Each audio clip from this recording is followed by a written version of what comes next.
সত্যি মানে ভারতবর্ষের বুকে এই যে কলকাতা, এখানে যে এত ডায়েটিশিয়ান আছে এটা জানাই ছিল না যতক্ষণ না এই মিড ডে মিলের ব্যাপারটা আসতো। তা দেখুন, মিড ডে মিলের যে প্রজেক্টটা করা হয়েছে, বিজেপি সরকার করেছেন, সেটা হচ্ছে একটা পাইলট প্রজেক্ট মাত্র। আমরা অনেক সময় ডাক্তারিতে পাইলট প্রজেক্ট করি, মানে যদি সেটা সাফল্য হয় তখন অন্য জায়গায় করা হয়। এটা এক নম্বর। দ্বিতীয়, আমার অভিজ্ঞতা, প্রচুর টিচারের সাথে আমার কথা হয়, তারা আমার পেশেন্ট, এবং আগের সরকারের আমলে মিড ডে মিল সম্পর্কে তারা একটা কথাই বলেছে আমাকে, যেটা বলতেন যে স্যার, মিড ডে মিল হচ্ছে চুরি না করে মিড ডে মিল দেওয়া যায় না। আমি বলতাম, কি করে চুরি করে মিড ডে মিল দেন বলুন তো?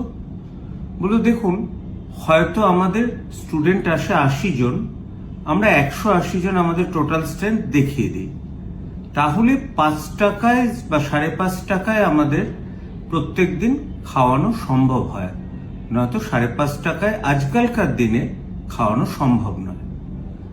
আমি একটা কথা বলবো, এই সরকার কিন্তু মিড ডে মিলে বাজেটের পরিমাণটা বাড়িয়ে 10 টাকা করেছে। এবার প্রশ্ন আসছে, ডিম বেশি পুষ্টিকর না সয়াবিন বেশি পুষ্টিকর? দেখুন, ডাক্তারি স্বাস্থ্য মতে ডিম always much much better, protein হিসেবে সবচেয়ে ভালো হয়। কিন্তু ডিমের সাথে আনুষঙ্গিক কি দেওয়া হতো সেটা একবার চিন্তা করে দেখবেন।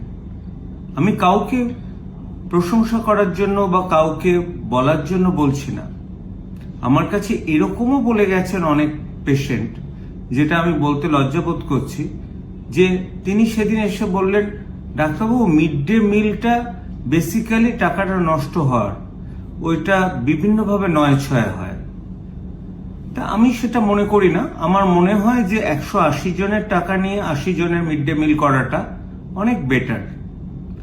আর যদি শুধুমাত্র ধরুন ডাল বা রাজমা দেওয়া হয়, সেটা হয়তো ডিমের চেয়ে পুষ্টিগুণ কম, মানে ভালো এসেনশিয়াল অ্যামাইনো অ্যাসিড ডিমে যেরকম আছে এখানে সেরকম নেই, কিন্তু আনুষঙ্গিক ভাতের পরিমাণ এবং অন্যান্যগুলো যদি বেশি দেওয়া হয়, ওভারঅল ক্যালোরি ইনটেকটা কিন্তু বেশি হয়। আপনি শুধু প্রোটিন ইনটেকের কথা কেন ভাবছেন? ক্যালোরি ইনটেকের কথা ভাবতে হবে না? দেখাই যাক না, ইসকনকে দিয়ে পাইলট প্রজেক্ট যদি সাফল্যমণ্ডিত হয়, সব জায়গায় দেওয়া যাবে। কারণ আফটার অল জিনিসটার গুণমান এবং টোটাল কোয়ান্টিটি ভালো থাকবে। একবার চেষ্টা করে দেখুন না, তারপরে না হয় যার যত রাজ্যের মানে এই সরকারের উপর ব্রিটিশ না আছে বলবেন, কিন্তু আমি বলবো কাজটা ভালো হয়েছে।